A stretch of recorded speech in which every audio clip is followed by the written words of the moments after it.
Aloha everybody and welcome to part 2 of Banjo-Kazooie, and we have entered our first world of the game. This is Mumbos Mountain, and I'm pretty much looking at all of it right now. It's not the biggest world in the game, clearly. It's the smallest world, but hey, it's the first one, it's not supposed to be huge. It's a nice tutorial world to get you used to the swing of things, you know? So there's a whole bunch of collectibles in this game. Again, I said that there are Jiggy pieces everywhere, and sometimes it's as simple as just going to a certain area and the Jiggy piece will be there. Other times, you have to accomplish certain tasks, like defeating a boss, or delivering something to someone, or, you know, you just have to fulfill a certain objective that will make that Jiggy appear. Every world has 10 Jiggy pieces in it, and the good news is every time you get that 10th one, Banjo and Kazooie actually get this little fanfare. They do this little dance to signify that they have found every Jiggy in the world. The thing I love about the original Banjo-Kazooie as opposed to Banjo-Tooie or a game like Donkey Kong 64, another Rareware collectathon type game for the N64, is that there's not really too much backtracking in this game, which I absolutely love. With the exception of, I think, Freeze-Easy Peak and me needing to defeat a polar bear in one certain race, I almost never backtrack in this game. It seems like you can always get all the notes, all the Jiggy pieces, everything in your first run on every world, and every world is not too super gigantic that it gets tedious to go through, which I appreciate so much. I love Rareware games quite a bit, but I don't love every one of them because I feel like some of them go a little bit overboard with the size and scope of everything they want you to do, and I just don't like having to zip back and forth between worlds all the time, you know? And Banjo-Kazooie just had this nice, simplistic feel where, like, you could do everything in one go, and I'm going to try and do that. Again, this playthrough will be getting everything. I'm going to look for every Jiggy piece, every musical note, every Cheeto page, every little detail I can think of. I am a huge fan of this game. I've been playing it for years. I grew up on this thing. I've rebeaten this thing so many times, so I am indeed a fan. So you don't have to worry about that. I will definitely be showing you all the nooks and crannies you can find every Jiggy and note piece, and it's gonna be swell. But I'm constantly talking over the bottles tutorial segments. Also, you want to go in this cave to get a Mumbo Token because Mumbo Tokens are needed. You need 5 of them for this world in order to activate a certain ability, and there's one in here. But constantly in every level, you're going to run into Bottles the Mole from Spiral Mountain. And every time you come up to one of his mole hills and push the B button, he will come out and he will give your character a new move. And he'll always tell you if you've learned all the moves in every world, too. Like, for example, I found another mole hill. There are 3 mole hills in Mumbos Mountain. And he taught me a whole bunch of things already. He taught me the Talon Trot, which lets me walk up steep hills, maybe like that steep hill I saw at the beginning of Brent Tilde's lair. Wink, wink. And, and that ability is the ground pound. You do a big jump, or a regular jump, whatever. Just jump, and then when in the air, push the Z button, and your character will smash into everything. Oh, by the way, I'm Canadian. I call it Z, not Z. I know I'm gonna get comments about that, so that's why I said it, damn it. It's Z to me. But, so yeah, there are moles, or bottles, molehills generally in every level until, I think, the desert level, at which point he will literally tell you, you found every move in the game, congratulations. So you definitely want to keep an eye out for those because there are certain Jiggies you just cannot get without those moves. Yeah! If I didn't get the ground pound, I certainly wouldn't have gotten that. And I certainly won't be able to push the Brent Tilde switches and everything else that's in this game. So again, get every move that you can. Oh, I love that Jiggy sound so much. One annoying thing about Banjo-Kazooie that a lot of people prefer over Tooie... Look at all these Jiggies I keep getting. But, look, the one thing they prefer about Banjo-Tooie, the sequel game, over the original, is that there are 100 notes in the game, and you need notes definitely just as much as you need the Jiggy pieces, because there are certain doors in Brent Tilde's lair that have a number on them, and you need that many musical notes in order to open them.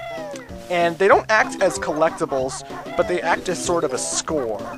And what I mean is, basically, when you go into Mumbos Mountain, you cannot die. You have to do it in one run, and you have to get 100 musical notes in that run. You know? That way, the highest score of Mumbo Mountain will be 100, and it will count towards your overall musical note score. And you can eventually have 900 notes, because there are 9 worlds in the game, and 900 is the best you can have. Once you have 900 notes in your collection, you can open any musical door in Brent Tilde's lair. Again, the problem though, you have to get them all in one run.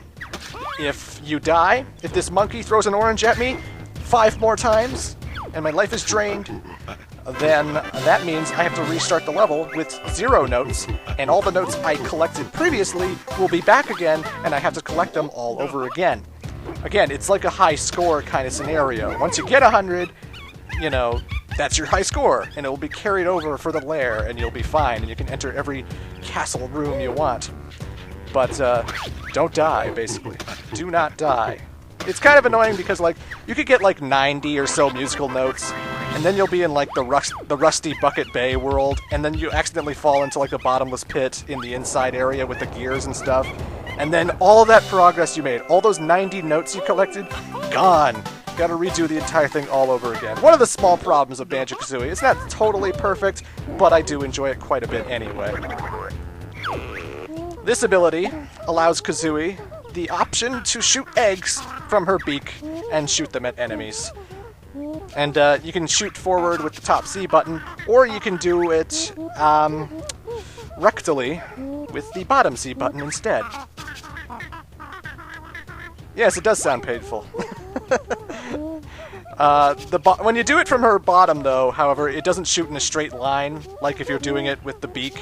It just sort of does it like a sort of bounce kind of attack, where it sort of bounces out of her, and this is a wacky game.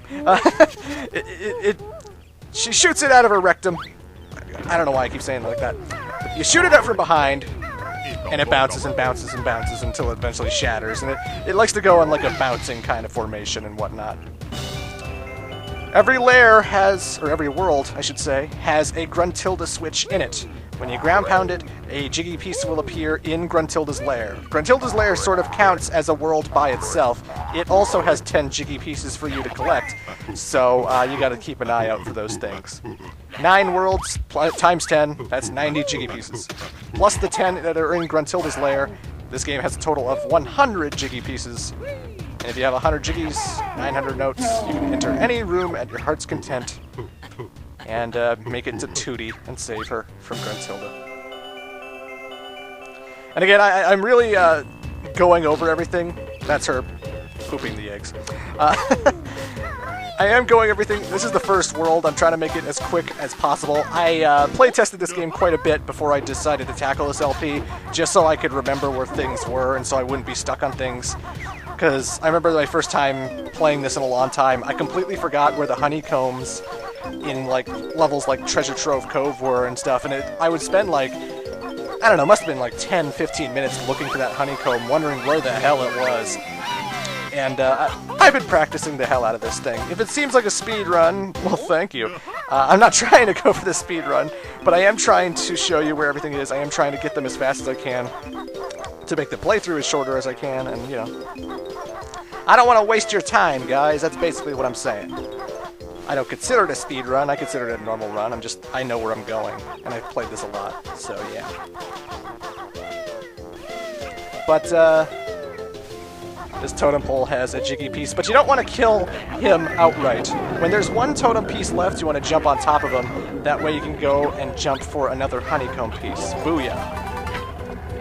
So just to recap, there are 2 honeycomb pieces, one on the mountain that the lake is touching, and one on top of this totem pole guy. So I have 9 Jiggy pieces, I'm only missing 1, and here we come up to Mambo. Mumbo is a voodoo shaman, and when you give him Mumbo tokens, he will transform Banjo-Kazooie into a animal of some kind. It depends on the world, basically.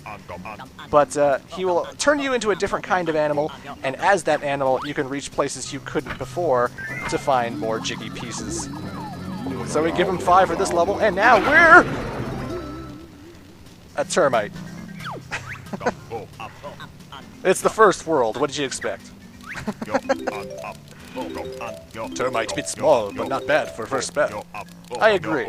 You gotta scale it up. You gotta get, you know, the more you play the game, the better the animals you'll become.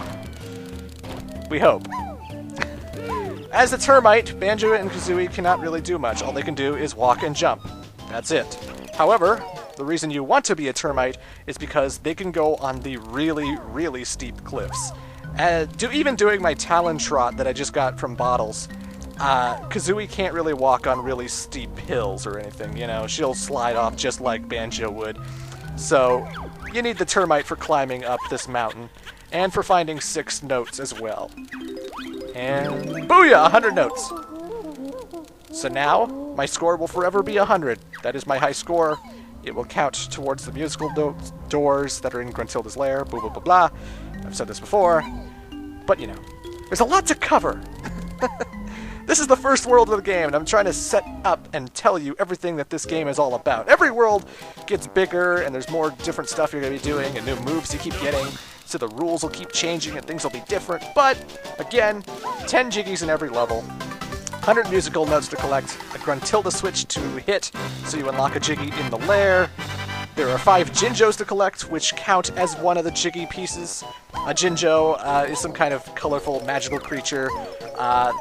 You need 5 of them, and they'll give you a jiggy piece, which you saw in this video. But, you know, stay as the termite, save him for last.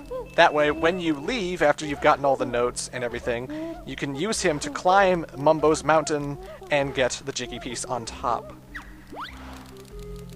Takes a little bit of planning to make this run go by a lot faster than it needs to be, you know. I could have just went back and... I could have got the termite power really quickly, but then I'd have to untermite in order to get other jiggy pieces, where I have to shoot eggs at the monkey or something like that, so, you know.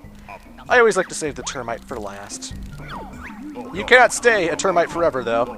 You can stay the animal that you transform into in the world, and there are certain parts of Brent Tilde's lair that you can be that animal, but once you reach a certain distance, Mumbo's like, sorry, magic isn't strong anymore. You're bear and bird again. But this is the musical note door I was talking about earlier. It says 50, so you definitely need to have found 50 in Mumbos Mountain, otherwise you can't even progress through the rest of Grunty's lair. But we got 100, so we're good. Whew, that's a mouthful. But that's Mumbos Mountain. That was the first world in the game. Not especially big. It is a great opening level. And like every level in this game, fantastic soundtrack. God, the soundtrack is so good. This is another one of those games up there with like Sonic the Hedgehog 2 and Scott Pilgrim vs. the World and stuff like that, where I think every song in the game works. This is the perfect soundtrack. This is a game that I love almost every song on the game, and it's amazing. I love it. I love it to death. Anyway, Grunty's lair is quite big. And so, constantly through the lair, you're going to be finding these magic pots. And when you find another magic pot that is the same color as the one I just found right now, you can jump into the magic pot to activate a sort of shortcut. That way, if you turn off the game and you come back, you always start off at the start of Brent Tilde's lair when you start the game. You can take a huge shortcut to get to the top of Grunty's lair to get to the newest world you want to play, you know. So... this is Brent Tilde. Brent Tilde is Grunty's nice sister. You'd think she'd help me by, you know, actually stopping Brent Tilde with magic, but no, the only way she can help me is for a situation coming up much later. And what does she do? She tells us secrets about Grunty that you might want to write down, by the way, because it's randomly generized every time you do a playthrough. It's never going to be the same thing when you replay the game, so you have to write this stuff down. She gets her clothes from the witch's warehouse. Sounds good. Wait, is that like Warehouse 1? Or... wait, is Warehouse 1 a thing in every other country? It is in Canada. That's where I got my jeans. That's where my friend works, actually. But, we got 2 jiggies to unlock Treasure Trove Cove! So our second world is now available to us. The game is easy to get to every other world, but it's really hard to get to the final boss of the game. So again, collect those jiggies, collect those notes. It's the point of the game, after all. And we need new moves, too.